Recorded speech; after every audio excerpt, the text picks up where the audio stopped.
hafutti inni labsii baasus narratti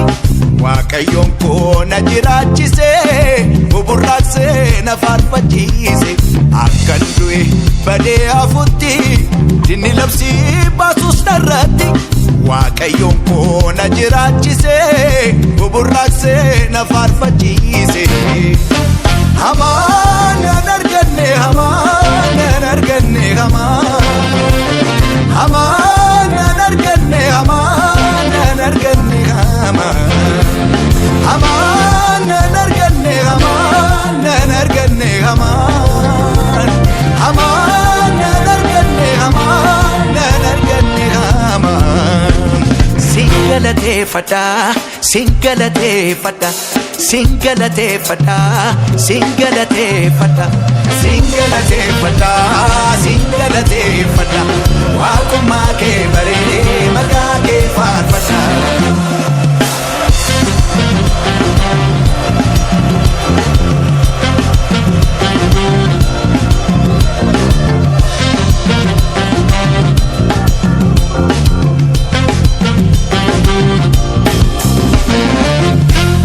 Namarse halonni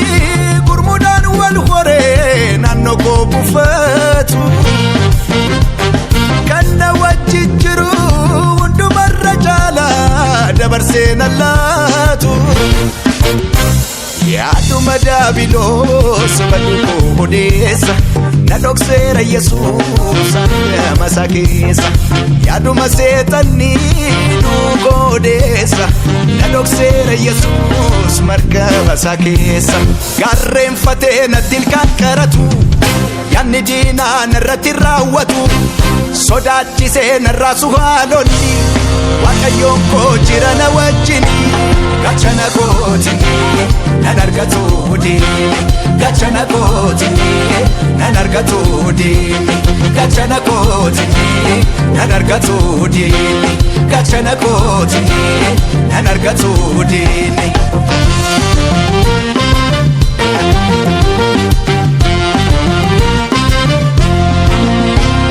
Akkan du'e badee hafutti inni labsii baasus narratti Waaqayyoon koo na jiraachise buburraaqsee na faarfachiise akkan du'e badee hafutti inni labsii baasus narratti Waaqayyoon koo na jiraachise buburraaqsee na faarfachiise Hamaan nan arganne hamaan nan arganne hamaan nan arganne hamaan nan arganne hamaan nan arganne hamaan nan arganne hamaan nan arganne hamaan nan arganne hamaan Singalateeffadha singalateeffadha Singalateeffadha singalateeffadha Singalateeffadha singalateeffadha Waaqummaa kee baree maqaa kee faarfadha